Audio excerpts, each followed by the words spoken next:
Six. All right, boom, boom, boom. 3, 2, 1. Man, what is going on, Cowboys Nation? What is going on, Star Gang affiliates? You are now tuned into the Star Gang Live podcast with your guy, Nix. And I got a special guest along for the ride, as you can tell. He's my bearded brother from another co-host of the 4D podcast. Massey, you got to tell him what's the 4D stand for, my friend. 4Ds, Dallas, draft, and the doomsday defense, man. Hopefully, like we say, hopefully one day we'll get back to that doomsday defense, man. Ooh, that doomsday defense. Boy, we added a lot of draft picks. We added some free agents. You know, maybe we're on the cup. We got old Dan Quinn in the building. What a perfect time for that to bring up that old doomsday. Man, I tell you, yeah. Let's get the hot boys out of here. Let's look. I'm not worried. I'm not worried about airplane mode. We got the mantra. It's doomsday. Let's get to that. Let's bring it back. Like, why do we got to create anything new? Let's bring back the doomsday. That's what it is. Yeah, exactly, man. That's what we're building. Look, the Pittsburgh Steelers ain't over here trying to make something besides the steel curtain. It's the steel damn curtain. And in Dallas, we need to get back to brass tacks, and it's about the doomsday defense. And that's what we need to get back to. With that being said, let me jump in here and see. We got David Jenkins in the building. What's going on, David? My guy Ryan Carter's in the building as always. Mark Cancer, big. Look, man, I swear, you know what? Here's what I'm going to do. My cam wants to act a donkey. Fair enough. I'm about to switch over to my other cameras, pissing me off. Candace in the building. What's going on? My ladies in the building as well. Nucci needs to be. Hold on now. Hold on. Hot take. She's coming at it. She's starting off right hot. I mean, boy. Your boy played. Let's be honest. Let's be honest, real quick, as we're getting through everything. I mean, Nucci played pretty good against the Cardinals. No. I'm not a fan. Better. Wait. How about this one? Better than he played against the Steelers. Against the Steelers was bad, man. That was bad. I'll give you. He played better against the Cardinals. He made some good throws. That touchdown pass, that was nice. Switch over to this one, and maybe it'll just be okay. All right, guys. I'm gonna look like I just went back in time. I'm on VHS. I'm sorry. I apologize. I just went to my laptop camera. I'm having some issues with my webcam, and I'm sorry. I mean, look, Cooper Rush should go before Ben DiNucci. Cooper Rush doesn't have an NFL arm. I'm sorry.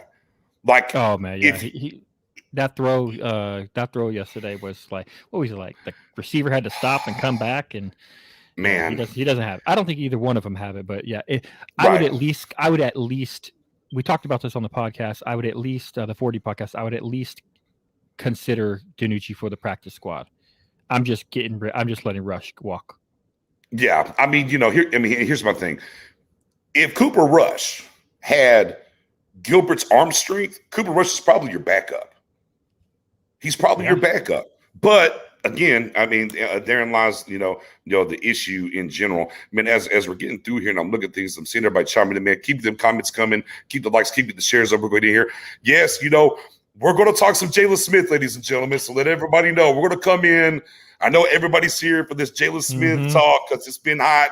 It's been a hot button. I put a tweet out there the night of the game and said, man, I was kind of sad. I was like, I don't think he's an NFL linebacker anymore. I'm going to kind of break down what I meant on that. Man, I had like 40,000 interactions with that. My inbox is kind of blowing up because I've had some different takes on Jalen about some things. So we're going to clear the air. Our guy Massey is going to give his take on Jalen as well, too. We might have a special guest, maybe LP. He kind of want to talk a little bit. We'll see what happens. My guy James Graves, real quick. And one of the things that we want to talk about, Massey, were the cuts that were coming up. I mean, let's be clear. I don't think there's going to be no big name cut on Tuesday. We're only cutting 5 people. What do you think there? I don't know if it's going to be a big name. I've heard some rumblings. I don't know if it's going to happen at this cut, but I've heard some rumblings that Reggie Robinson's going to be an earlier cut. Yeah, but he did. I mean, look at his snap count against Cardinals. Yeah, I don't know if it's going to be this cut because, like you said, it's only 5. But I've heard some rumblings that he might not make it to the final cut. So I think that's a little bit of a surprise. So I know he's a fan favorite. Right, and look, I mean, unfortunately, the only sponsor he has in the building currently is Willie McClay. Right, I mean, he came out last year when they drafted him. That's his pet cat. He just, you get drafted with a certain defensive coordinator, and then there's another one in here. He's got different ideas. They played around with the kid from safety to corner back to safety. Well, oh, no, we want you back over in the corner. Yeah. Has he got a fair shot? I don't know. He's Nah, coming from a small school, Tulsa. He's coming from a smaller school, so he already had a big gap to climb, and then they switch him back and forth. And I don't know if he got a really fair shot, but unfortunately, sometimes that's the NFL life. It is, and here's what I would say: if they want to do right by the kid at this point, when it comes to Reggie Robinson, cut him now. If he's not going to be on this team, give him a chance to go out here, catch on with somebody maybe needs a cornerback, and go. Right, yeah. And we kind of saw that with like the Saints. The Saints cut Prince Nakamura today, former first-round pick, little long in the tooth. They went ahead. Hey, he's a veteran. Let's get you out here. Let's see if a team needs a veteran quarterback or whatever. Let's just go ahead and bite the bullet. And Reggie, obviously a younger guy. I'm with you. Like, I don't think he's going to make the team. It saddens me. I was pulling for the kid. I do like his Tulsa tape. I studied it heavily during the draft process, but. I just thought it was going to happen for him here. So, okay, maybe a little bit of a surprise there from Massey. I like it. Let's scroll through here. Keanu Neal and Micah Parsons are the bullies. He says. Buddy, I mean, if y'all tuned into the live cast, it was me, Jay Tuck, and Spoonie as we did live reactions during the pregame against the Cardinals, that is. The one guy that I kind of hollered was like, man, I want to see a little bit more from Neal this game. And, boy, hello, thank you, appreciate you. Walk through that. I mean, thank you. Walk through the door, and the PFF grades on him. Did you see those, by the way, Mass? Matt, I saw those. Those are he basically playing perfect football right now in the games, in the first few preseason games. Just playing basic perfect football right now. It's incredible, and it's surprising because we did see he was struggling a little bit as camp first started, and people were like, "Oh, is this guy going to make the team?" I think it's a new environment, new change. He's switching positions to linebacker, but it looks like he's finding his groove. And boy, is that not music to our ears. I got kiddies in the building. Doomsday defense. Yes, that's right. All we need. Get everything else up out of here. Everything out of my guy Lunatics in the middle is going on Lunatic. Hey, Lunatic. Hey, man, it's going to be great takes, and beers are going to lead the way, okay? I'm telling you that right now. He goes, is it mirror camera? It is what it is. Man, let's see. Let's scroll down through here real quick, and we're going to kind of get into some things. Sign a veteran backup. My guy Dustin on the Bortles. Do you want to address? We talked about the backup quarterback a little bit. Massey, what's your take on that currently? Yeah, I'm comfortable with Gilbert. I'm comfortable with Gilbert as the backup quarterback. If, like I said, I'm okay with DiNucci going to the practice squad if we want to re-sign him to the practice squad. I said it in my YouTube video I put out yesterday. I probably would look at other teams' quarterbacks. Hey, real quick. Tell where they can find that YouTube video at. Just 40 podcasts on the YouTube channel. Just check out 40 podcast, man. But like I said, I'm fine with DiNucci, but I'd probably look around and check out and see who else got cut. Somebody else got cut that I could put on my practice squad, like a young quarterback or something like that. But if not, DiNucci, just put him on there. He can do some scout work. Like especially with the running quarterbacks. He can run. But I'm comfortable with Gilbert because I don't think with Gilbert or any other quarterback we're going to pick up, Bortles or anybody else, if that goes down, it's the season, man. I'm sorry. Like, it's the season. Like, we're not picking up anybody who's going to lead us to the playoffs without Dak. Yeah, the one thing, and Mass, I'm right there with you. The one thing for me that I've kind of pounded the table about is that there's not enough starting quarterbacks for the league. Let's be clear. Okay, there's not enough there. And if you go throughout the history of the league, right, you can point to a couple of different guys, and literally a couple, where the starting quarterback went down and they went on a run, right? Nick Foles, obviously, most recently, right? You can kind of go back to the Giants with Jeff Hostetler when Phil Simms went down. But if you look at that team, they were ground and pound, great defense, different things, right? Who's that? Who filled in for Rodgers at one time in Green Bay? I think it was Matt Flynn, like 13. Matt Flynn, there you go. Yeah, Matt Flynn. And what you want to look for in a backup, it's rare, right? What you look for in a backup quarterback is, hey, can you get each through a couple of games if need be? But the long stretch, you're right. It just doesn't happen. And look, sure, it would be great to go get this Star Spangled Banner quarterback that if Dak was supposedly to go down, they come in and be Superman. But it's just, it's just not real. It's not reality. I'm okay with Gilbert. I know a lot of people want to trash because again they're looking at the scoreboard, right? And we're not scoring a lot or whatever here in the preseason, and like always. But I think he's done enough and managed enough to say, okay, I'm still comfortable with Gilbert being the backup. Now, if you can upgrade it, you always want to upgrade if you can. Yeah. I do look at if you take a look at the Eagles with Flacco and they got Nick Mullins behind there, maybe you feel a little bit better about a Mullins, right? If you look at there's Mullins another is legit. right. I could do Mullins. Oh man, there was another guy too I had on my. If you look at Chicago, if Nick Foles becomes available, do you I think he's a trade piece. Possibly. I don't know. See, that's the thing. If somebody's I'm not trading for him though. Yeah, exactly. If somebody's cut, then okay, like I can look at him. But I'm not trading for any. I'm not giving any capital away for anybody. I'll stick with Gilbert then. But if like I'm Nick Mullins or Foles is cut, then okay, I could see looking at them. But you got to remember with people talking about Gilbert and they're saying, oh, we're not scoring touchdowns right now. Yeah, but he's not really playing. Like, can we see him with the whole first team? He doesn't have he doesn't have the first team offensive line out there. Our offensive line has struggled a little bit. The backups, we all know that. CeeDee Lamb has played just a few snaps. Mm-hmm. Gallup's been out there, but he dropped a major pass. Could have been a touchdown. Could have been a touchdown. Could have been. And of course, we don't have Amari out there. So like, could we see Gilbert with the full team? Like, right. Because I think he could actually score and do some damage. Like, I'm not saying he's going to be Dak, of course not, but like, I think he could do some stuff. He can score. And my guy Mark answered. He definitely watched us doing the. I am for Southwest Tebow, number 15 from the Arizona Cardinals. Bring me Southwest Tebow. I like Southwest Tebow. I got to look him up. His last name starts with an S, whatever. I don't know his damn name. I don't follow the Cardinals that well. Okay, but man. And he was just gutty, like throwing the ball or whatever. I'm like, hey, bring me Southwest Tebow. I like him a lot. Dobbs from Pittsburgh, but that's not going to happen because they already cut. I see a lot of Dobbs from Pittsburgh. They went and cut Mason Rudolph. So Dobbs is probably going to be the backup there since they already moved on from Mason. Right. I didn't see that. That's surprising to me, actually. Yeah. I do believe. There we go. Yeah, Matt Shreveler. Shreveler's very close to Shreveport. Shreveport's very close to Dallas. So I book it. I'm just going to cut him. I'm going to connect the dots to make. The beard is telling me. Okay. That's the right. beard is telling me. But again, definitely didn't like the. Yeah. CJ Beathard, another name to look at. But I'll be honest with you, Matto. Massey and I think I'll take Gilbert over CJ Beathard, to be honest with you. Yeah, I would. The only person, I will say one thing that I would trade capital for, but it depends on what the capital is the GOAT Minshew. The GOAT Minshew, man. Like, okay. I would love to have Minshew on this team just because I think he's a quality quarterback and I think he could start in this league. And then also that dude's amazing, man. Like, I tell you what, to me, Minshew is the quintessential backup quarterback for this league is what I think. Shout out to my guy Rome, Cowboys fan. Saw what's going on, brother. But I'm with you. I think he's definitely the quintessential. The different. I mean, he had the saying, right? Goes, hey man, I ain't took it in 2 weeks because I can't see a number 2.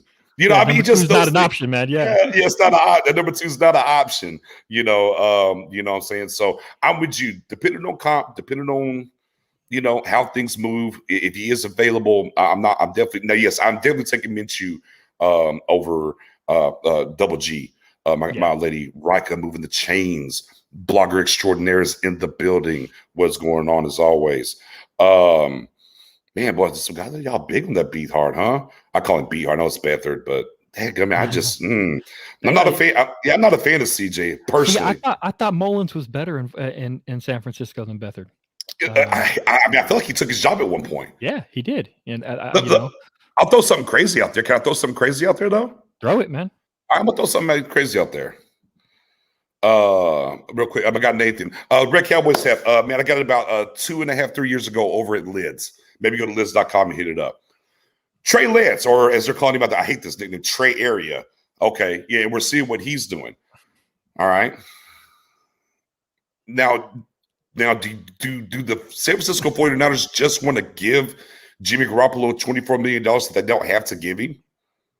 Because if you look at the money, they can get rid of him and move off for $24 million. Yeah. Now are they going to sit him as a backup for $24 million? I don't think so. Yeah. So if he was to become available, options are going to be a little bit limited. Could you get a Jimmy Garoppolo in here as a backup? Now, see, again, I'm reaching a little bit.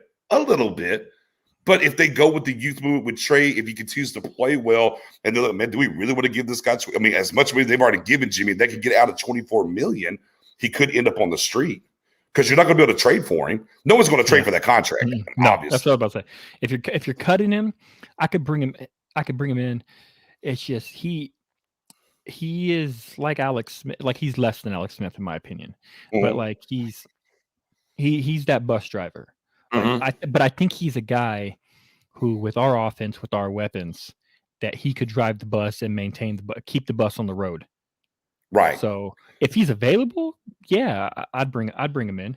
I think he's a driver that can keep the bus on the road. If Dak is gone for a little bit, he's like, oh, God forbid, misses 2 to 3 games or something like that. Then yeah, of course, yeah, I would definitely look at him. So I definitely want to, maybe throw that out there. So I'm just kind of looking again. I'm reaching a little bit. I know I am, but it is a scenario that I think is worthy to kind of tuck in the back of the head and just let's see. Let's just see. Yeah. I think that's about it for the backup quarterback position, guys. Because obviously Dak's already got the MRI. Apparently, not only does he have a bionic leg now, he has a bionic shoulder. He's like the $6 million man for all my old heads out there. We've rebuilt him. He's ready to rock. So I'm not even concerned about Dak falling off that train. Look, we got to stop with this worry about Dak Prescott. He's our quarterback. I get it. Like, we're going to worry about him, but we really got to stop because this dude's durable. And people are saying he's injury, like other like non-Cowboys fans, haters are saying like, oh, he's injury prone now.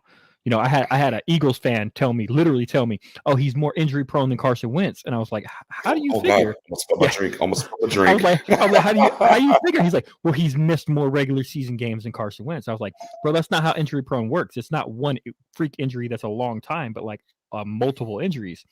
And it's a freak injury.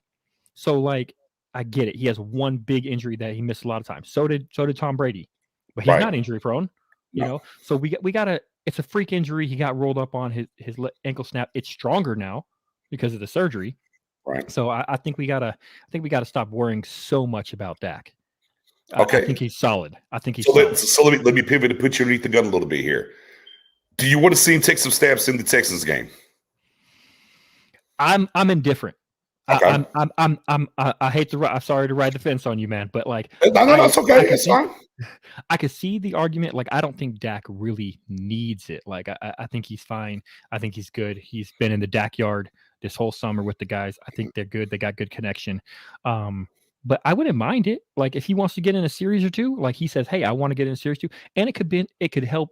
I don't think physical, but mental, just having guys falling at his feet, moving around, getting out of the pocket. I think that could be like a confidence boost for him. Be like, okay, I could do this, because obviously he's not getting that in practice. People aren't trying to tackle him in practice. So it could be a little confidence boost going into, but are we really making a big deal the difference between 2 snaps in preseason and 2 series in preseason and the first 2 series in the regular season games? How much is it going to help? I don't know, but I wouldn't mind it if they were like, hey, Dak talks him into a series or 2, go for it. Right. Have fun. Just make sure the starting 5 line is out there and max protect. Right. By all costs. For me, now see, I'm a preseason guy. Mm-hmm. I'm a preseason guy, and I think that football is a very unique sport in that, can you do drills and get better? You can, but boy, there's nothing like live reps. Yeah. And that's very much different than baseball and basketball and things that they'll do. It's just something different when it comes to the live reps. If Dak had played all last year, I don't think I would care either way. It's kind of where I'm at. But when I look at a Tom Brady, right, who's playing preseason right now, that kind of tells you a little bit that it kind of matters a little bit. Dak wants to play, then so be it. Let him play. Let him play. Yeah, let him play. You let him play. Now you have to protect the player from himself at times. Here's where I'll ride the fence a little bit. And players want to go all the time. But I think in this instant, as we're talking about what's happening with Dak and whatnot, for his mental, and back to what you said, it's not so much about the physical side, it's just mentally. Mm-hmm. If he wants to mentally go out there and take some reps to make himself feel better about week 1, then damn it, you should go out there and let him do it. You can't play scary all the time, and that's just kind of what I feel about that. But just kind of what touched as we're talking about the quarterbacks. We are going to pivot here a little bit as well because we were going to get into this, and my guy D-Town just brought it up. So let's go ahead and jump into it. I know you had a take. I had a little bit of a hot take that kind of got shut down from our guy Dan in the chat, and then like 24 hours later, it kind of came back around. I was like, wait a minute. I said this like about 2-3 o'clock in the morning. Y'all was on my head about it, but then all of a sudden. So the backup center position, starting center position, what are they trying to do? What are they looking to do? And to me, I say, and look, I watched the game. Obviously, Connor, not a good game with the snapping. We know that. Mm-hmm. But to me, I'm just looking like they're trying to force what they believe in their mind is their best five. Because everybody's on this mindset that Tyler Badaz is the starter and that's it and that's over. It's just a wrap. And I'm like, I don't think that's the case. I think there's actually a competition here. I think the Cowboys brass wants Connor to be able to snap the ball so they can start McGovern at guard, let him be the center, and Badaz will just kind of fit it because remember, he did play a little bit of guard last year for us as well, for what it's worth. Everybody told me I was a little bit crazy. We kind of circled back around to that, and now here we kind of are. So let me get your take, Mass, on what you think about when it comes to this center position, the starter, the backup, the indifference in general. What do you think overall, man? Yeah, so I got into this with a couple people on Twitter the other day, and our boy Mike Crum from the Across the Cowboys podcast. Shout out to Mike Crum. Yes, good guy. He is adamant that there's no competition at guard and center and backups. He's like adamant. Apparently, he's saying he's got an inside source. If he does. Like, hey, fair. Okay, yeah, but that's fair. Like, if he says he got an inside source, they're saying that there's no competition at the guard spot. Then okay, like I trust him. Mike's a good guy. He doesn't make up that stuff like that. No, but right. For me, I kind of see it as, for me personally, I tweeted out, and this is kind of what got it all started the other day, is I tweeted out my best five. And I said it's Tyron Smith at the left guard. It's Connor McGovern at the left, Tyron Smith at the left tackle, Connor McGovern at left guard, Biadasz at center, Zach Martin, right guard, Collins at right tackle. And people got it all in their feels about Connor Williams. And, right. And for me, I think that McGovern is the better guard right now. I agree with you. I said it last year. Yeah. But I'm with you. I'm with you. Yeah, I think McGovern, and you can see it's been tweeted out, Connor McGovern, he's the highest rated offensive lineman for the Cowboys this preseason so far. I think he's been playing outstanding during the preseason. And, whether or not them moving Connor Williams to try to get some snaps is for them to try to get their best five, or if they just are trying to save a roster spot like Mike is saying, and as Connor Williams is the backup center, I don't know. But we know that right now, Connor Williams at center is not looking great because he can't snap the ball consistently. We had a lot of bad snaps on the Arizona game. But once he snaps the ball, he's good. Like, he can block his center. His body build is more for a center tackle type. And he just is forced to play at guard because he has short arms. If he had longer arms, he'd be a tackle in the league because that's his body type. And that's kind of what his athleticism is. But I think that Williams is in his last year of his contract. They're going to let him play out his contract. I think he's going to start this year.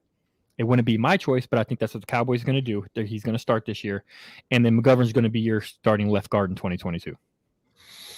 Yeah, I mean, and when it comes to, it's just certain things for me that doesn't make sense as an organizational standpoint. And we're saying that, okay, Badaz is the starter, whatever. Then why is it that, 20, 30, an hour before, we're on the field warming up, you come up to, kind of say, oh, hey, by the way, you're starting tonight. I don't like it. That was weird to me that he, like, if they want to do a backup, like, let him be a backup. But it was weird to me for them to start him at center in that game. Like, that's why my ears perked up. That's why at that point, because they never really thought about it beforehand, right? Nobody thought it was this competition. I'm like, they're trying to make sure they got a guy that can be the backup center. And then I went through the game. I was like, oh, and I looked, I was like, oh, even on because I have the Cowboys local cast on, they have Badaz penciled in as a starter. It came out with Connor. We went through the game, whatever, and I'm going through and I say, oh, Mike Gesicki, I think it was like, well, yeah, what Connor said after the game, he didn't know he was going to start till X amount of minutes before the game or whatever. And I'm like, that's really weird to me Like, why would you do that? And then that's what kind of got my train of thought of rolling and thinking and saying that, this is more of a competition that I think they're willing to let on, because I think whatever they think about Tyler, and let's be clear, right? Tyler's played 4 games. Yeah, it's in the league, and he has injury problems. He got injured he got injured in college. He got injured. He only played 4 games last year because he got injured. So like there is that question. Like, he never got the job back when he was healthy again.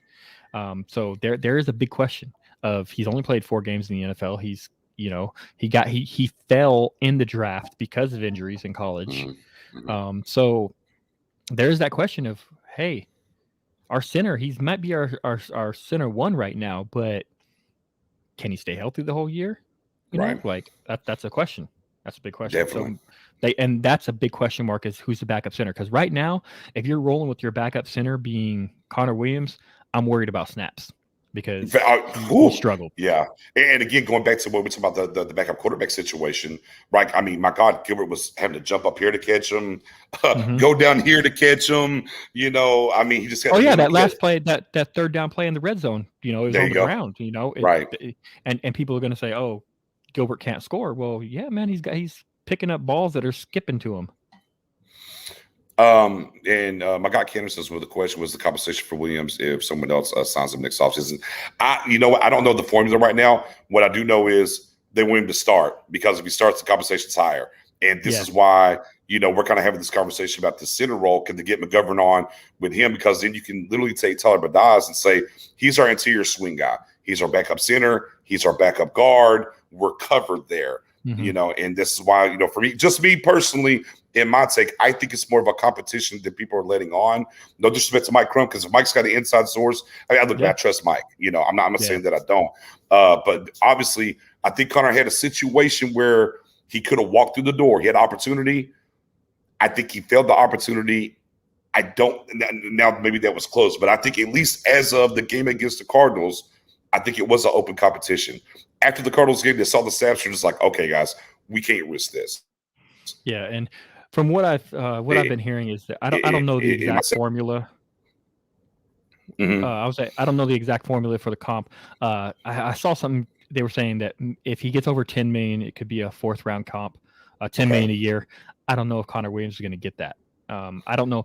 I don't think he's as highly regarded outside of Dallas. I see a lot of people. I see a lot of people say he starts for the majority of teams at guard, though. For me, and I always thought he was the perfect swing tackle coming out of college. Now, with the force him and do, and he has gotten stronger over the years. But I'm with you, yeah. With the new cap and whatever, I don't know where. Yeah, that money's going to be funny. Well, it depends on what he gets. It depends on what he gets, and it depends on. I don't know the guard free agent class this year. That's right. That depends on, because if it's a heavy guard free agent class, he might not get more. But if it's a very light one where he's clearly the best, he might get more than, And it depends on the year. I don't know the free agent class for guards this year.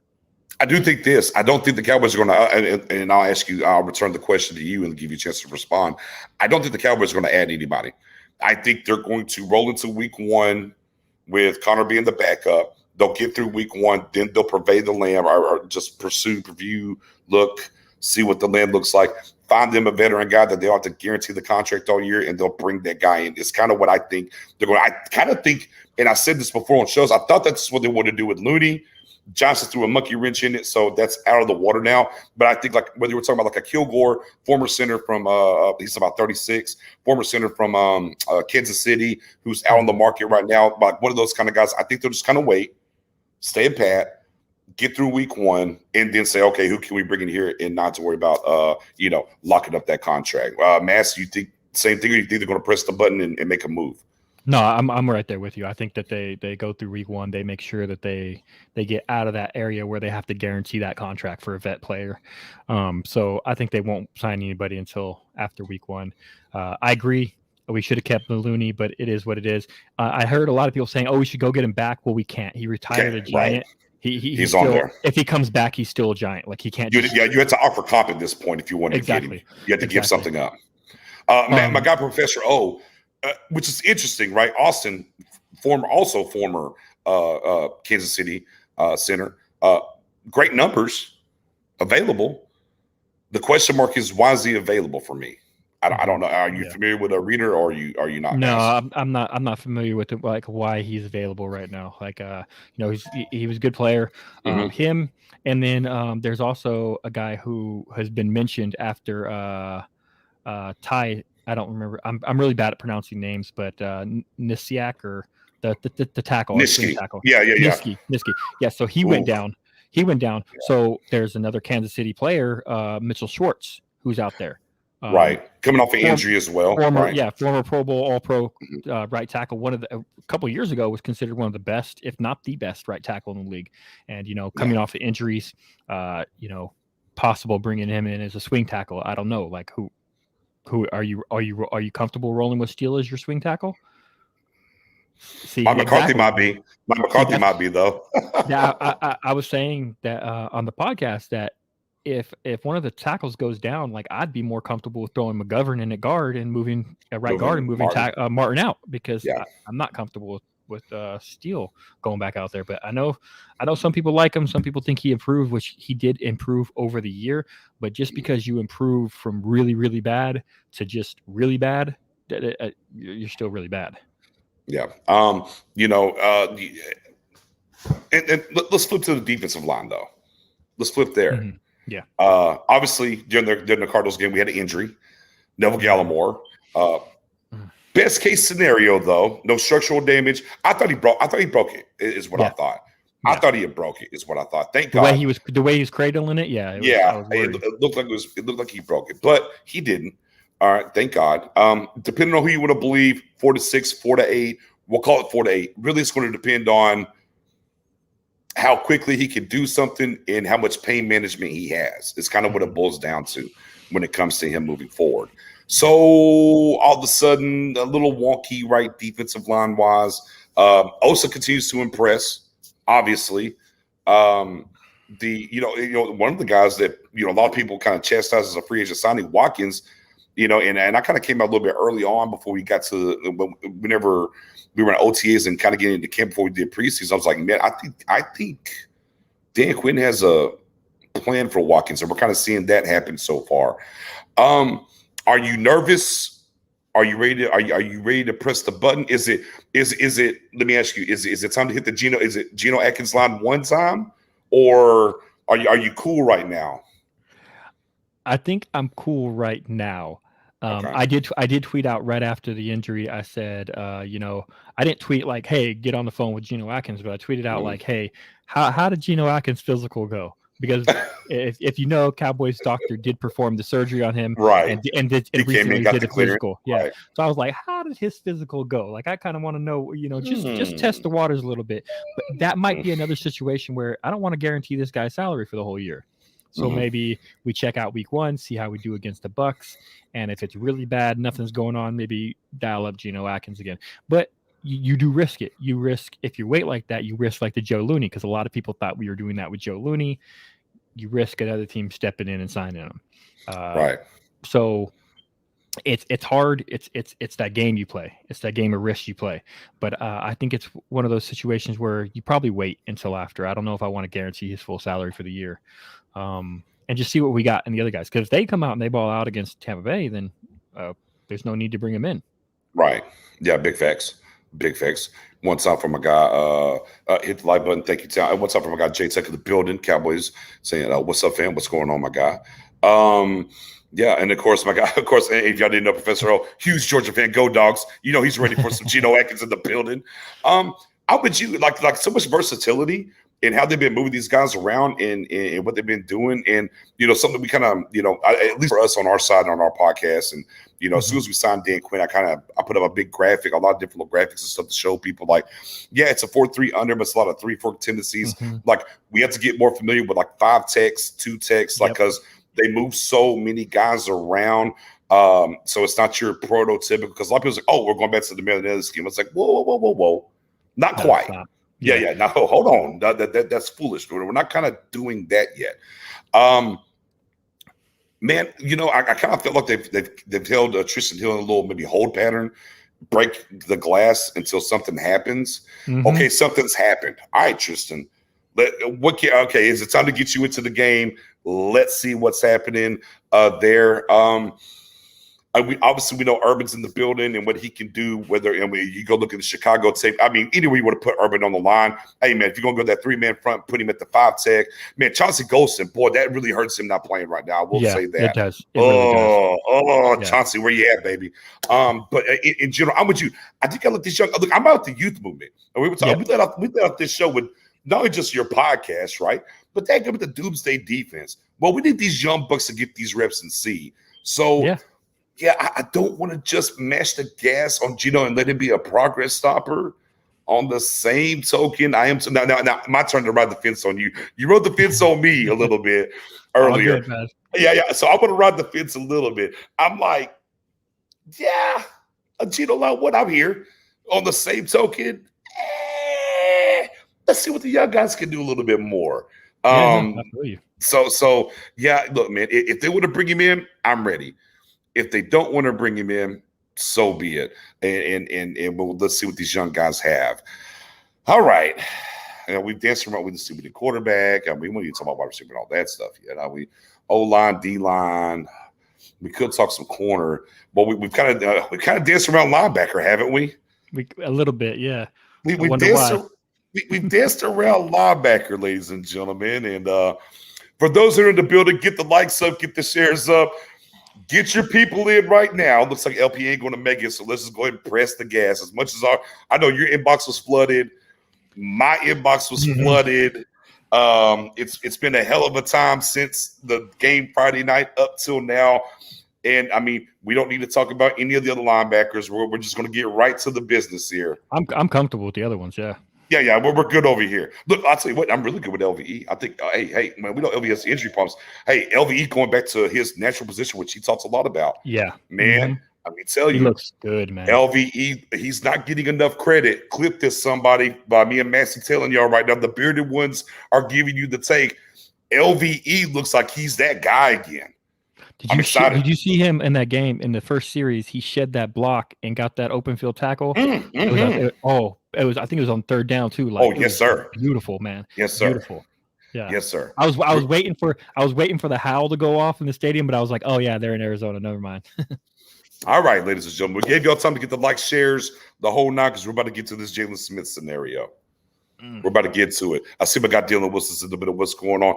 Jalen Cox season, which, by the way, played much better against the run. We'll talk about little Cox and stuff from the back end. But let's just get to the Jalen joint. Yep. Let's just get to it. I mean, it's my guy, Eric Kush.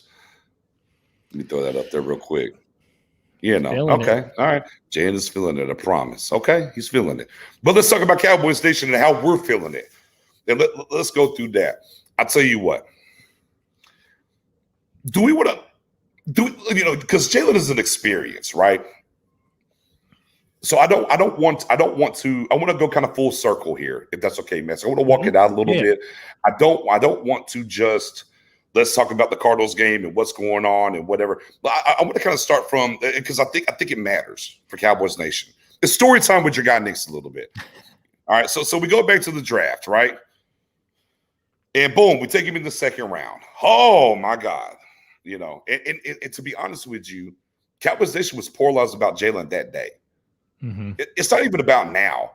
If we go back to the very beginning, the day he was drafted, there were people completely on board with that draft pick, and there were people completely hated it and did not care on the Jalen Smith draft pick. Even though different things came out where, the Patriots are going to take him in the 2nd round, and there's other teams looking at him, and so on and so forth. Who was picked directly behind him? Miles Jack. Mm-hmm. Right. And he had the knee situation. They both had the right. knee. They both had their situations. But, we did the surgery. We knew we had the inside, source, the whole nine. And there it was. So it started right there. Okay. Doesn't play. Comes back. Starts playing. Not all the way there in 17, right? I mean, we're just looking, okay. Right? And okay, here we are. And it's a great story. And like, oh my God, here he is. Boy, then we get to 18. Boom.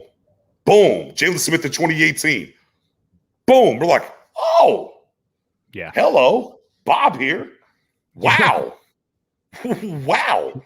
Him and LVE, I thought that was they were about to take over. Did you get to 19 even? Boom. Gets paid. We get to 20. Going into 20 now, let's be clear. High rated. Coming off 2 great years. Got the extension. Look, there were people, I know, some of your favorite content creators, I promise you, thought Jalen took less money. They thought that Jerry Jones and Stephen Jones got over on Jalen and thought Jalen fell for the okie doke. I promise you, guaranteed. I know people. Oh, were you one too? I thought with his trajectory, right? I thought they signed him for less than they were going to have to sign him down the line. I got him under market value. Yeah. And Massey, I didn't even know you then. Fair enough. I didn't even know you then. I'm talking about other people with a bigger platform I had conversations with. I know for a fact. Okay. 20 happened. Now let's be clear about 20. Let's put all the chips on the table about 20. Who was good on this defense, Mass? Tank. Okay. Tank. Whenever Gregory had his snaps, they should have given him more snaps. Yep. Right? Yeah. Diggs, especially second half. Second half, yeah. Especially Wilson later into the season. Mm-hmm. Most of them better once Nolan was gone for what it's worth. Yeah. Hill was flashing before the injury at times. Yeah. Okay. He had flashes. Definitely. Obviously, Gallimore came on late as well. But here's what I know about Cowboys Nation, because the same thing happened with Romo. I just want to be clear a little bit here. Whenever things don't go right in Cowboys Nation, here's what we like to do. We need somebody to point the finger at.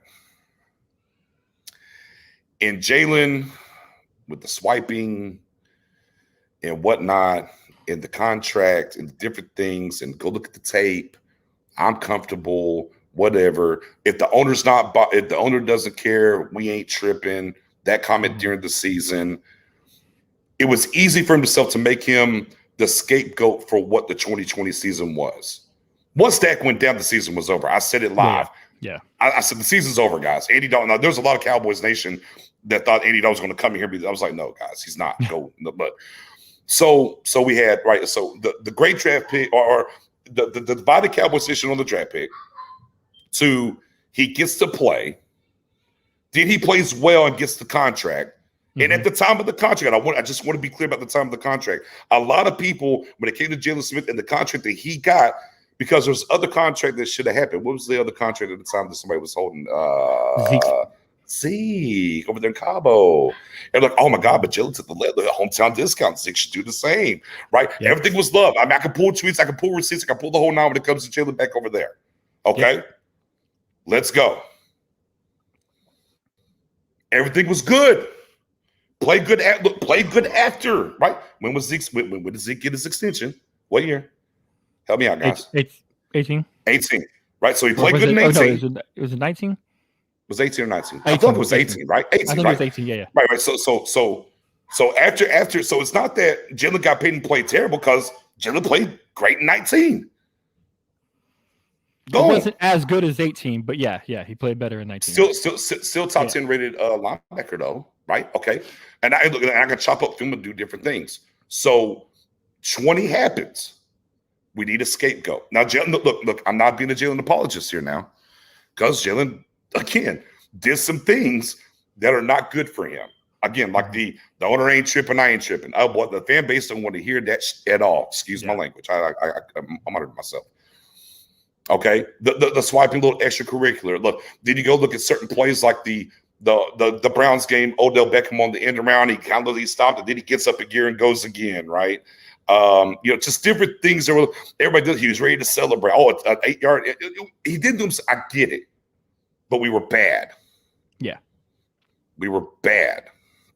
So now we get to this season, new coaching staff, new guys, and whatever. So it's like, okay, maybe we can go back and get where Jalen was. So far, because we just talked about it, we're seeing that from LVE. But we had to separate what we saw in 18 and 19. And look, and I bought on this. Y'all can go back to prior this offseason, prior shows of mine where I'm like, man, Jalen played basically all the plays the last 3 years, 90% plus. Matt Owen can drop the stats on that. I'm like, y'all think he's going to drop off and not play those anymore? Y'all are crazy. He's still going to go do that. And then I saw the Cardinal game. And look, and it's not about one play because and my guy Jay Tuck showed a great thing, and we talked about it on live. He scraped and went all the way down and made the stop on the running back. But if you look, though, he was from the middle and he was moving forward. It wasn't an immediate change of direction. I'm flowing through the trash. I'm moving forward, and I made the play. He can still kind of do those things. That's what he does well. Yeah. Right. He can do those things.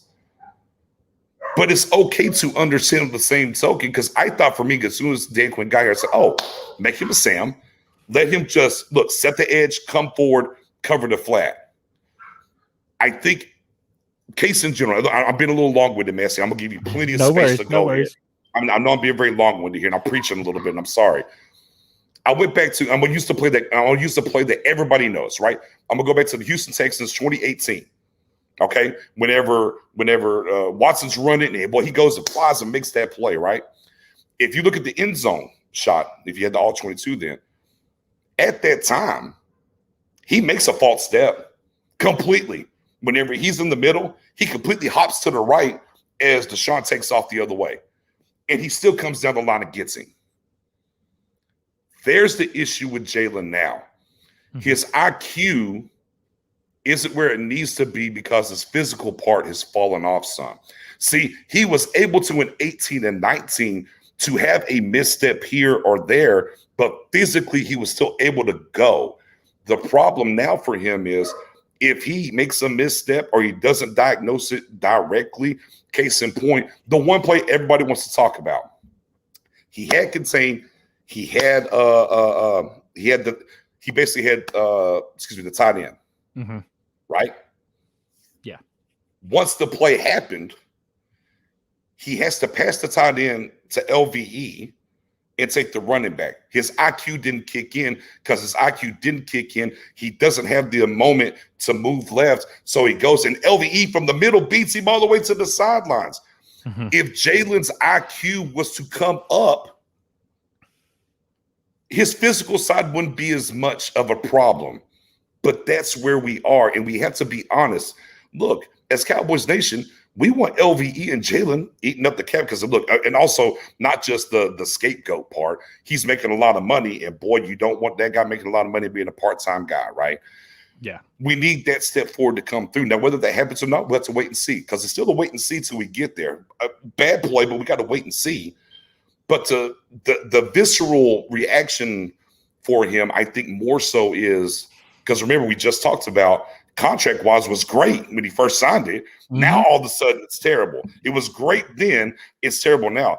At its level of play, yeah. Right. At the visceral side of it now is he was a scapegoat for 20, and we just want change, and we want to be better. And the speed of the defense has taken a huge step forward. This might be the fastest defense we've seen 5 years plus. Yeah, and even more than that, yeah. Yeah, maybe. And it even shows how maybe much of a step he's lost even more than that.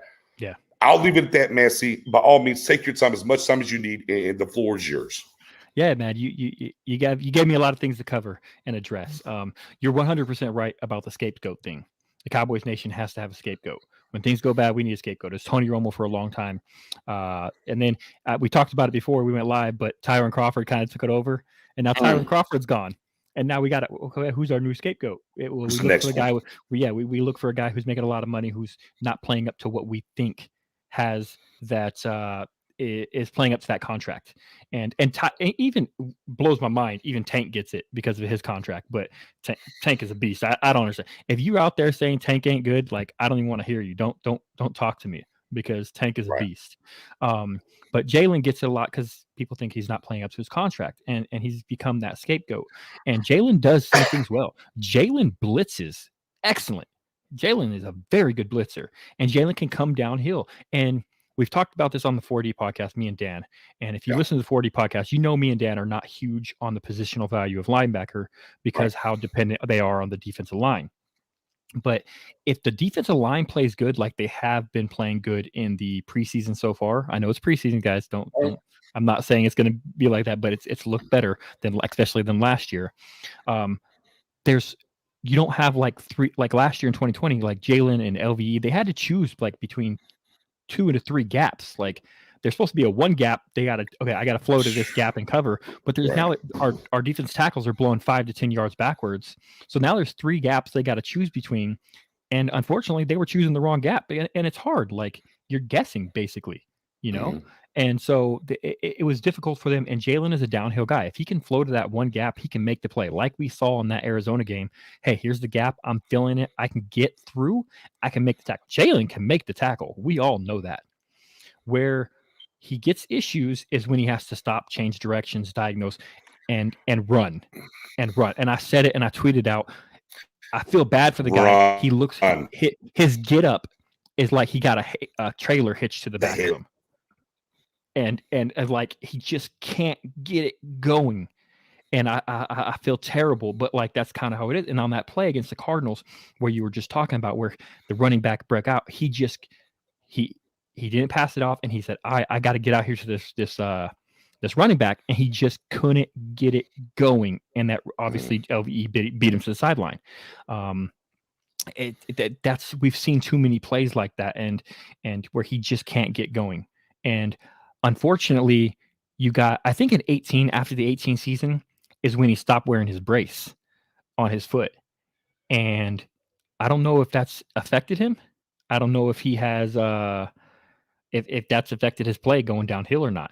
And I kind of wonder about that. I hope I'm still there.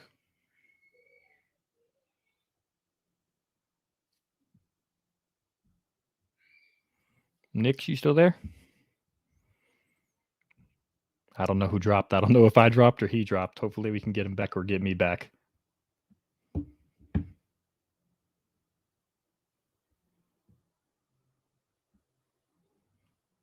Oh, maybe he's not. We'll hopefully get him back. Hopefully it looks like I'm still live. But like I was saying, I think Jalen's doing good. I think Jalen has his struggles, but he can be good. He can continue to improve if that D line can kind of fill in and hold off people getting to him on that next level. You know what I mean? And if our D line can hold up, we could see the Jalen of 2019. Now, will we? I don't know. We obviously drafted Michael Parsons. We drafted. We picked up Neal. Is Neal better than Jalen Smith right now? He might be. I don't know. But hold on. Let me see if I can get Nick back on. Hold on.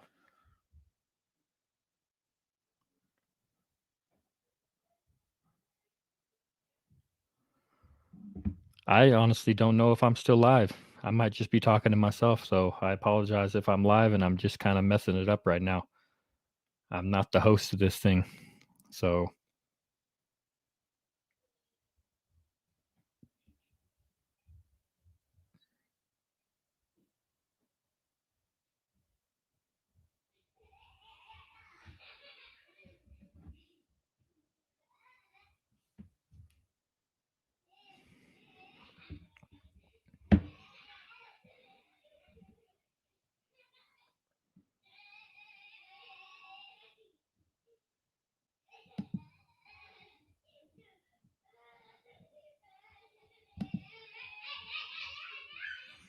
Y'all can hear me? All right. I think Nick's dropped off. I think I'm still good. I apologize for taking for kind of the pause in it. I see Ryan Hopkins put out there, all good. Neal taking Wilson's snap somewhat. Oh, taking over Donovan Wilson snaps. I don't know if Neal's going to take over Donovan Wilson snaps. I do think he's going to have that hybrid. He's going to have that hybrid situation where he plays a little bit of linebacker, a little bit of safety. I think Donovan has has the lead up there on the safety, and if he can continue to play, if he can still make those plays, if he can still make those forced fumbles, get the interception every once in a while, I think Wilson could do something. Now, look at Wilson's a young guy still. You got to remember he's a young guy who's developing. He come from Texas A&M, and what is he, second, third year, 6th round pick. He's a guy who's still developing, and I think he can do good. He's going to continue to be better and continue to grow. And if he can continue to make plays like he makes plays on the ball. He gets turnovers, and that's what we need. And I love it. Oh, there he is. There we go. Yeah, yeah. I mean, it's live. It is what it is. I don't know what the hell happened. Now, I wasn't sure if I was live or not. Yeah, no, you were good. Yeah. It's good. Oh, thank you. I'm gonna charge you here. Okay. No, yeah, we're good. I don't know. The comments saved me. The comment. Thank you, everybody, letting me know you can still hear me. Appreciate it. Yeah, I was like, just keep going. Just keep going. I was listening to you on the back end over here.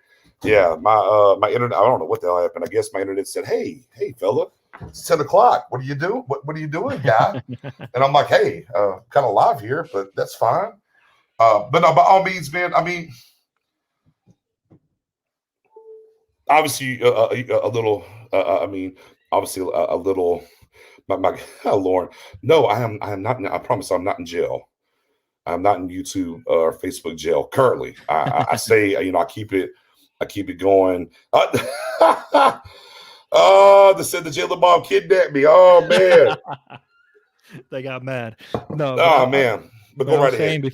I was saying before you dropped off, like, hey, look, Jalen, he has those limitations. We know his limitations, though, right? Right. We know his limitations. He's not a great cover linebacker. His change of direction has kind of has struggled with that. I was saying when you froze up that he stopped wearing his brace. I think it was 2018. Right. And has that been a contributing factor in his condition maybe worsening, or his limitations growing and not being able to change directions, and his get up not really going? I don't know. I don't have that inside information, but it looks like maybe it's a coincidence, but it looks like it's right there with it, So I like Jalen. I want if Jalen could be the best linebacker in the league, I'm all for it, because it makes the Dallas Cowboys better.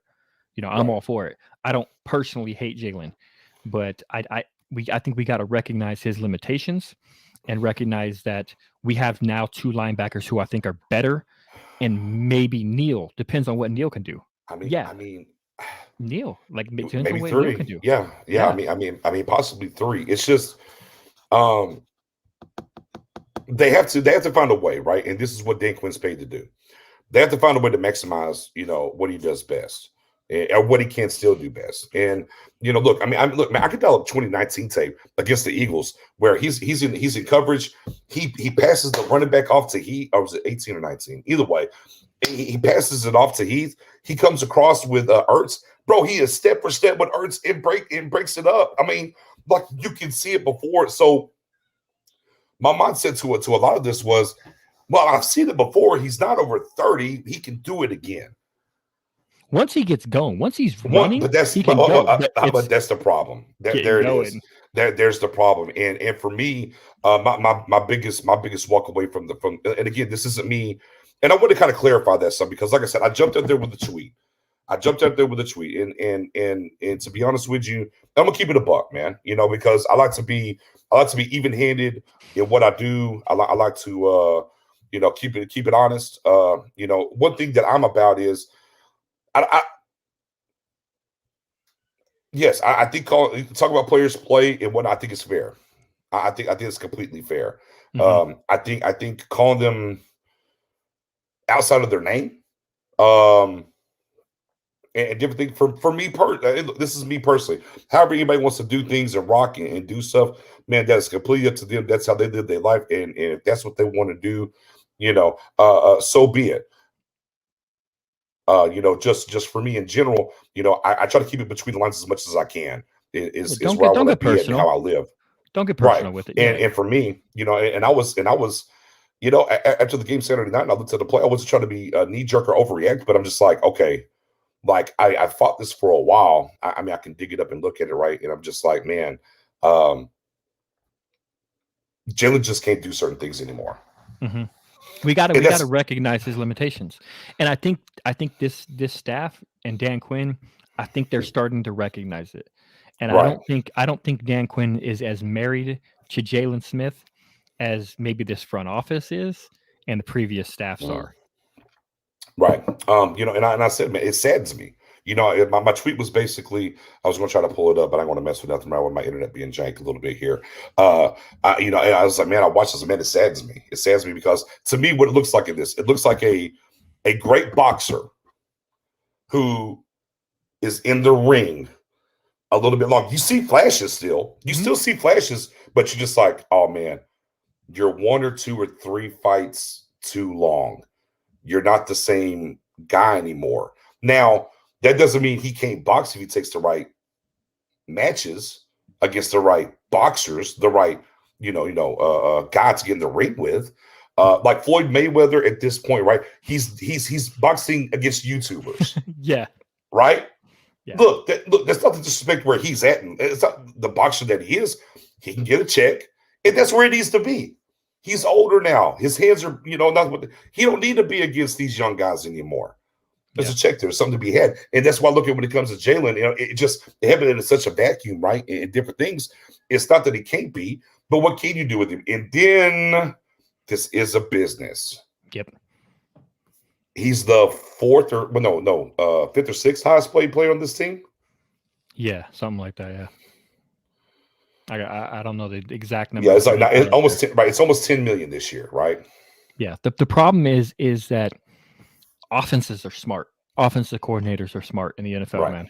And you could see it the last couple of years where even when he had his good year in 2019, it was offenses started figuring him out in coverage and knowing that he can't cover. So they start scheming to get him in coverage and isolate him in coverage. And the one that really did it was Sean McVay.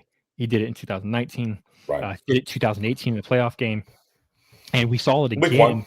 Yeah, and we saw it again in the practice just a couple weeks ago where he got Jalen Smith in coverage against Robert Woods.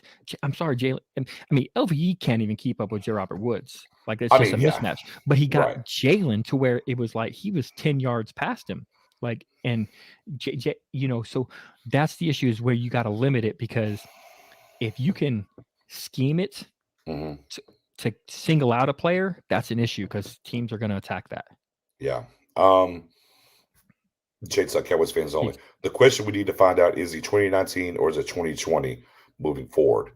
That's man. If I said it when you were gone, okay, if the defensive line can play well and they can hold up the line of attack and they can keep the guards and the centers from getting to that second level and getting bodies on LVE and Jalen and now Parsons, we can get 2019 Jalen back as a run defender. I think his coverage, he's going to struggle there. He just can't do the coverage part. But as a run defender, we can have that 2019 Jalen run defender back if you can keep him clean, because he can come downhill. We saw it in the Arizona game. He can come downhill, and we know he can lay the wood. We know he can lay the wood. Right. I'm with you. I think he's I don't think it's a clear-cut answer. I think he's a more for both, unfortunately. And this is why we go back. When I go back and I use the boxing reference, he can still do some things. He just can't do everything no more. Yeah. He can't. To me, 2-down linebacker, if you will, right? That's a term, 2-down linebacker, but the league has changed. Like back in the day, you could use a 2-down linebacker, but the league has morphed. Case in point, JOK, a guy that was very high on the draft, and I was like, hey, that's the guy you go get a linebacker now, because you good, don't worry about that. Hey, we live, it's all good. but he's the future of the linebacker position. I want to be early, not late. And then everybody was, Knicks, look at JOK today. Oh, super hits, sack, all over the place. I'm like, yeah, because they're ahead of the curve. And Jalen's kind of that cross thread of, there used to be a place. Look, I'll give Cowboys a name. Brady James became a 2-down linebacker. Now, I'll be in a 3-4. He was a 2-down linebacker because it was still not all the way turned to what the league is now. 2-down linebackers don't work too well in this league. So you got to get a little bit more creative, because again, you just made the point, Mass. You know, oh, Jalen's on the field. Hey, audible that. Do this instead.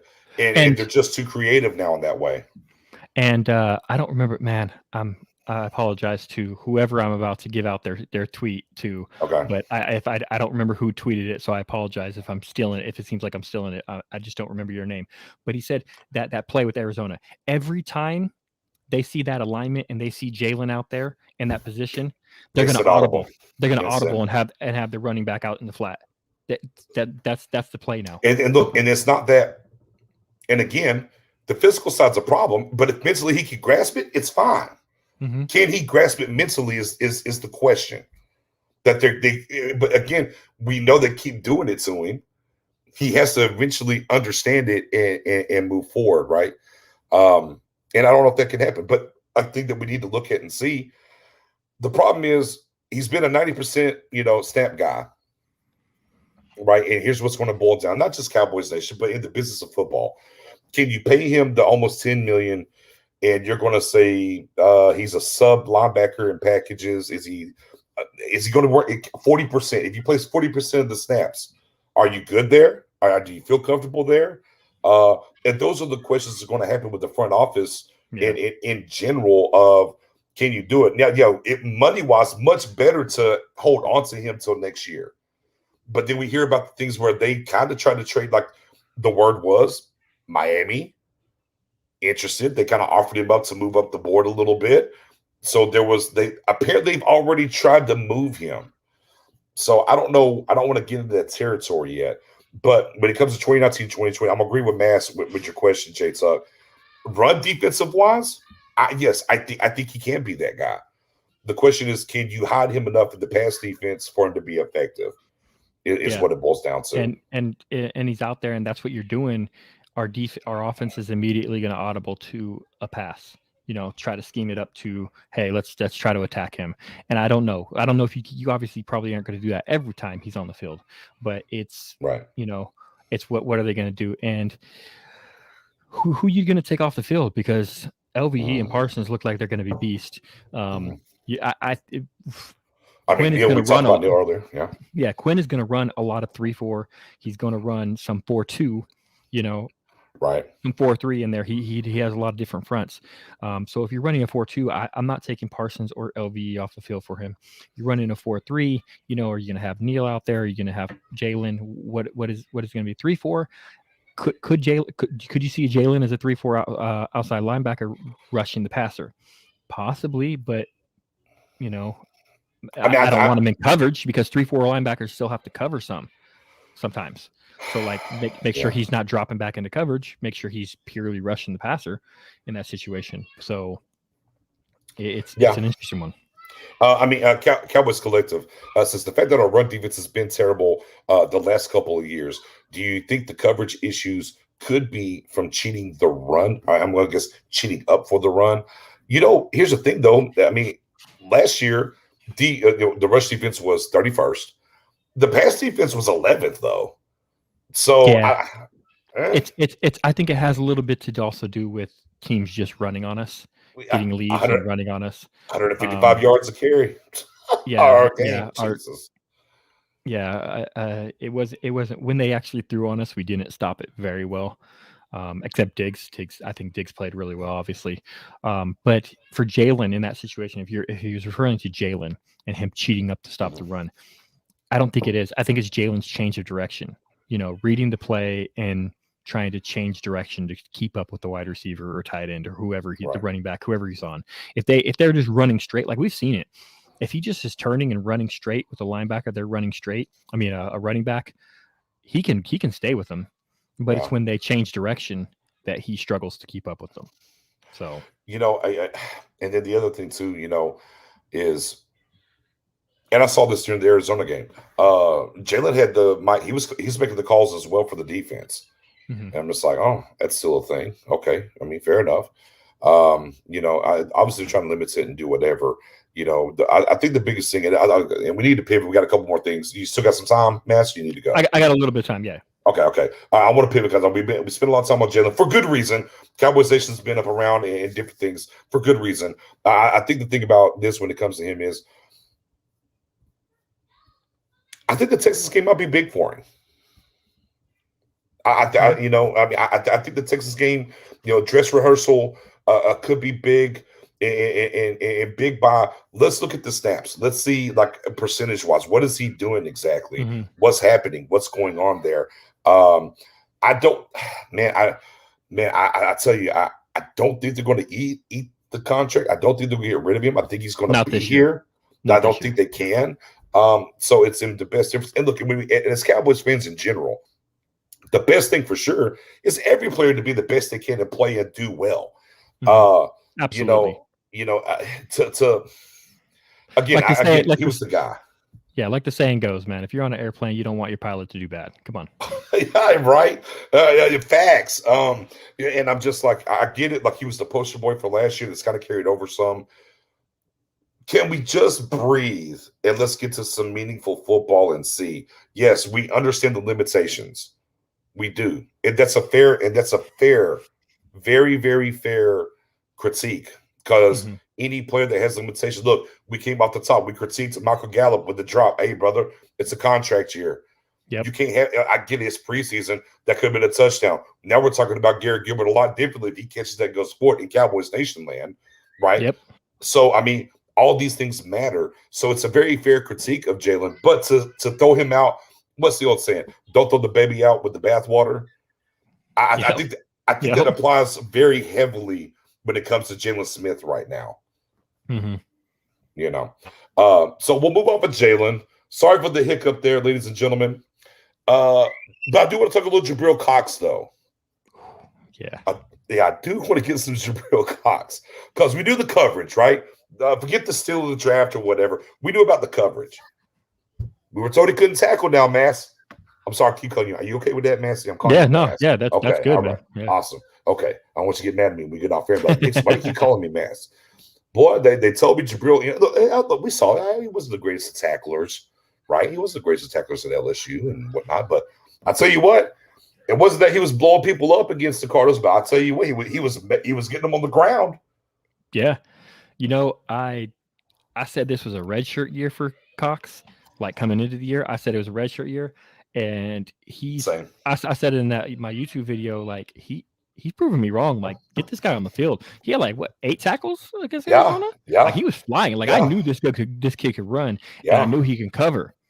But if he can tackle like that, ooh, man. Yeah, see, I'm with you. I was a redshirt guy too. I was like, man, I was looking at the depth chart and we're looking at different things, and I'm like, man, look, when it comes to him, like special teams. Look, I said, somebody gets hurt in front of him, maybe we see him. Man, I'm with you. Hey, if he can tackle like that, it's going to be very hard to hold him back and not get mixed in.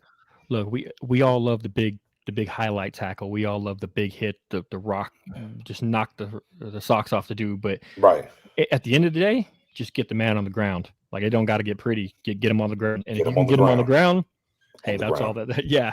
Hell, low key, if you hit him too hard, you might get a flag anyways. Just get him on the ground. Right. Seriously. So, it's 8 tackles, man. He was flying around sideline to sideline. He was. I want to see him a little bit more with more of the starters, more a step up in competition, see how he does. But he's been looking good. I've liked what I've seen from him. Yeah. Like for me, I was kind of looked at it as like, well, we'll get through the season. Then it'll be the Parsons and Cox show next year. But man, hey, when you got opportunities, you got to walk through the door, and he is definitely doing that. Me and Boss Cowboys, we had a show back, before preseason really kicks off, talking about his coverage abilities and what he can do. And so, I mean, you got to maybe try to find a way for him to get on the field in those, passing downs. Maybe we got to do a little bit more now with him. Yeah. So again, feeling a lot better about linebacker overall. Jalen be damned, ladies and gentlemen. But in general, overall, there's a lot of things to be excited about the linebacker position. Now, we do get Malik Hooker back next week. He's going to play, right? He's going to play. I'm going to ask you that. Best I felt about safety going into a season in a very long time as well, especially with your top 4. KZ, Wilson, Hooker, Curse. I feel pretty good about it. How are you feeling about the safety position, Mass? Yeah, man. If they could stay healthy, it's going to look at Hooker as when Hooker's healthy and playing, he's Right. dynamic. He is just a tremendous player. Can make plays on the ball. Him and KZ just make plays on the ball. They can turn over. I've said this, like, I think the safety. I know I'm talking about the defense overall, really, but like, if we could be like the 2009 Saints this year, I think we can do some damage. They obviously they won the Super Bowl that year, but they weren't like, hey, smash mouth, we're gonna stop you every drive defense, but like, hey, we'll give you some yards, we'll give you some points, but we're gonna take the ball over, get the ball, give it to a dynamic offense. And that offense goes out of score. If we can play like that, we can do a lot of damage this year. And with guys like Hooker and KZ, Diggs, guys that know how to attack the ball, like, I'm liking what I'm seeing from the secondary. Like, I know they're young, and I know there's going to be mistakes. I'm not saying they're going to be airplane mode, shut down secondary or anything like that. But I want them to be ball hawks and get their balls on the hand, get their hands on the ball. On the ball, right? Yeah, and that's what that's what I'm hoping to see from the safety position, really. And we know what Donovan Wilson could do. You know, we know he has his hiccups. He's not the best in coverage, but he's a playmaker. He's a playmaker. He knows how to make plays and get, force turnovers, get the interceptions when he can. Like, and if you can add Hooker and KZ to that with their playmaking ability, I love it. Yeah, for me, my two biggest things for this defense, I'm not worried about rankings. I'm not worried about top 10, top 5, top 20. I'm worried about turnover margin, and I'm worried about points per game. Those are my two things. The yardage, whatever, it's fine. Turnovers, points per game. If this team is and I'll say it, to me, if this team is anywhere around a plus 8 to 10 turnover margin, I think, like you said, I think we can do a lot of damage in this season, for sure. And lining up, you couldn't have said it perfectly. Lining up right with what the Saints were. They gave up a lot of yards and whatever. But boy, when they needed a turnover, timely defense is what it boils down to. The Super Bowl, man. Big facts. They won a Super Bowl. They gave up points. They gave up yards to Peyton Manning and that Colts team. But you know what? When they needed to play, game on the line, pick six to win the game. Right. Not even win they seal the game. They had a lead. Seal it. That's what their defense did all year. And if we can have a defense like that, man. With this offense, absolutely. In spades, I completely agree. Defensive end wise, we saw Bradley did some things. A little penalty, but did some things. Not spin move, working with old D-Law, maybe. That was bad. He's got to know you can't go that high. Yeah, you can't. You can't two-hand touch the helmet. You can't. That's not what you do. But boy, Dorrance Armstrong in a contract year. But Dorrance Armstrong in a contract year. My goodness. Well, I'm like, sir. Wow. Where's this been? Thank you. Come on through. Finally showing up, man. Finally showing up. He had one hell of a game.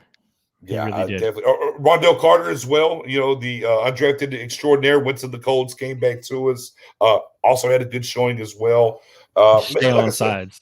Well, I know, but I mean, a good showing. We haven't seen it. It's a good showing. Definitely. It was. So the Cardinals game was a lot good. I'm excited for the dress rehearsal. But I think there's a lot of good. I mean, some mediocre, some things to talk about. But I mean, overall, I like where it's progressing. Let me ask you: are you a fan of Dan Quinn being in the press box or no? Does that matter to you at all? It doesn't really matter to me that much. I think there's pros and cons to it. I think the pros, obviously, like they say, like he can oversee. He sees things a lot better. He can see the whole field. He can kind of diagnose things. The only thing that you have a delay. The con, of course, you have a delayed communication. When you're on the sideline, your guys come off the field. You can go up to him, talk to him, get a feel. Okay, what are you seeing out there? Now he has to go to the phone, like we saw on the Hard Knocks episode. He went to the phone with Parson. Hey, what happened here? Oh, I should have stayed wider.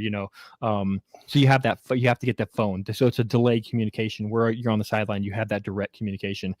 So I think there are pros and cons to it. I think it's wherever he feels more comfortable. He said he did it in Seattle, and it worked pretty well in Seattle. So, if he feels comfortable up there, I'm fine with him up there. Yeah, I mean, personally, I'm not the biggest fan of it. I like, something about me for defensive coordinator. I like him to be around his guys to be able to talk to them, the leaders, whatever. Feel the flow of the game a little bit more. But on the same token, hey, I don't need to know how the sausage gets made. as long as it gets made. Yep. Okay. Yeah, me personally, maybe I don't like it. However, I don't really care. If that's what he needs and that works for him, man, then so be it. Let's get the sausage made. Maybe a little bad taste from Nolan trying to do that early on last year, maybe a little bit of layover, but still, I don't really care.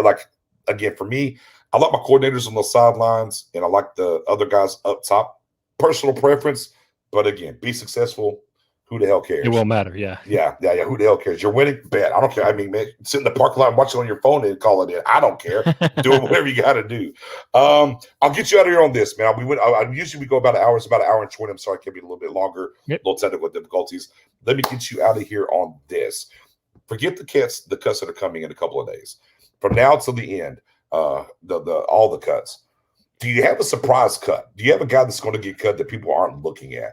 If you want me to, I'll give you mine. I've been on this before. I'll give you mine. To be fair, not to set you up.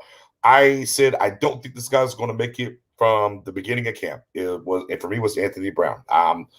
Now, he might be traded, not cut, but I don't think he's going to be on the final 53, man. That's been my guy as a surprise guy leaving. Do you have a guy that you think that people will be like, oh, wow, he got cut? Man, I've been trying to think about this. I've been trying to do my own prediction of 53. It's hard. I already said I don't know Reggie Robinson's really surprise cut. Like he was kind of my surprise early cut, but I think it's kind of known that Reggie Robinson is probably not going to make this team. Right. I've been going back and forth on Anthony Brown as well and Jordan Lewis, but I think Jordan Lewis just signed that contract, so it's going to be a little bit harder to get him. I think if he didn't, and if he was in the same contract situation with Brown, it would be Lewis on the way out. But since he just re-signed, I think he's there. I think I'm not going to say. I don't want to get anybody upset, but I'm not going to say that this is going to happen. But I would say that don't be surprised if it does happen. Like I don't want to say I'm predicting it, but don't be surprised if it'd be a surprise cut. Yeah, it was a surprise cut. But if Noah Brown kind of gets the snips, Noah, Okay. The only reason divulge a little, or you just want to keep it thoughts. Okay. It depends because we have to go long in some positions, I think, especially on the defense end, we have to go long. So how many wide receivers are you going to cut? They want to protect the draft. They want to they want to protect Simi. I think obviously Simi hasn't outplayed Noah Brown or even Malik Turner for that end, but I think that they want to protect their draft and Simi. Injury's going to get him out of here, unfortunately. Turf toe. Yeah, Turner. Yeah, but like he's got turf toe. Yeah, I don't think he makes it. I don't think he was going to make it anyway. But that turf toe kind of hurt him. But Simi, they're going to protect the draft. Simi was highly looked at in the draft by other teams that wanted him. I don't think he's making it to our practice squad if we cut him. So I think they're going to protect the draft in that situation. And how long do you want to go? I think Noah Brown's in the contract year. Yeah. And it really comes down to if they're going to cut somebody, it's going to be probably him or Ced Wilson. And I think Cedric Wilson is your other punt returner outside of CeeDee Lamb. So if you don't want CeeDee Lamb back there doing the punt returning, Cedric Wilson's that guy that's going to do the punt returning. So I think that gives him the edge over a guy like Noah Brown. But Noah Brown also is a special teams player, but we have a lot of really good special teams players on this team. John Fossil's done a really good job. I mean, you got Goodwin, who we know is just purely a special teams player. That's it. Yeah. Maurice Kennedy, who's making a push, who I think should be our starting slot quarterback. He is also a special teams ace. So he's going to be a lot of that. My boy Nick Ralston can play special teams. I'm praying that he makes the team. He could do special teams. We've seen him show out in preseason already on special teams. We have a lot of good special teams there. So I don't know if there is a surprise cut. I think that Noah Brown might be on the offensive side of the ball. Do you think they're going to take 5 or 6 wide receivers? If I'm doing it, I think they're going to go 6, and I think Noah Brown stays. But if they are going to cut down to 5, that's my surprise. That's it would your be guys. Noah Brown. Okay. Yeah. Fair enough. I will definitely let you get out of there on that one then. Sorry for the technical difficulties. Sometimes live shows, internet. I'm in these Texas guys. I'm sorry. Like if I give you the story about my internet company, I'll be like, damn, Nix, how do you even do shows? I know. But man, it was a great time, Mass. We definitely got to run this back. I know we kind of talked about this last week. We were able to do something tonight. So yeah, definitely going to run this back and do it again. But man, before you get up out of here, man, shout out to the wifey to give you the green light too. I know we talked a little bit. Yeah, so give wifey my love for letting you come on through. By all means, man, tell people where they can find you, man. Yeah, they can find me on Twitter. You can see my little tag up there. It's at the J.A. Massey. I'm also on the 4D podcast. You can find the podcast at Podcast 4D. I've also just signed on to do some articles for the Starboys Network. So starboysnetwork.com. Boys is with a Z, not an S. With a Z, yeah. Yes, so Starboys Good people Network. over there. Shout out to Camber. Shout out to Zach and all that. Zach and Daryl and Cam. Yeah. Yep, definitely. So great network. Glad to be joining up with them and putting. Yeah. Zach and Camber. I don't know why y'all got me on yet. I'm waiting here. I don't know what y'all doing. I'm ready to come over and be on the X and O show. Dadgum. There we go. Selfless plug here. Hey man, appreciate you as always on this Sunday night. Hey guys, all y'all. Man, make sure y'all go follow my guy on Twitter. Make sure y'all definitely go follow the podcast on YouTube. By all means, y'all see it on the bottom of the screen. Stargame Podcast, man, the YouTube channels. Definitely go hit that sub, that bell. Your guy Nick's _ all in between. Over on Facebook, it's the Stargame group as well. We're almost 7 grand strong. Come be a part of the conversation. Do what you got to do. And look, last word. Pause on Jalen. Let it play out. Mm-hmm. How about that? I'm just saying, just pause and see. You know, the best thing for us with that money is to be better and let them figure it out. But neither here nor there, man. Y'all have a great night. Tomorrow night, y'all can catch me. I'm on with Big Game James. Big Game James, I'll be on tomorrow night. I think we're going about 9:30 or 10 o'clock Central Time. Y'all can catch me over there. Next podcast, 40 podcast is dropping when, Jay? Be out tomorrow. Oh, tomorrow. Next episode be out tomorrow. Oh, fire. I got something to do at work tomorrow. Awesome. Y'all have a great night, guys. Thank you all as always. Y'all have a good one. I'm going to try to end this podcast.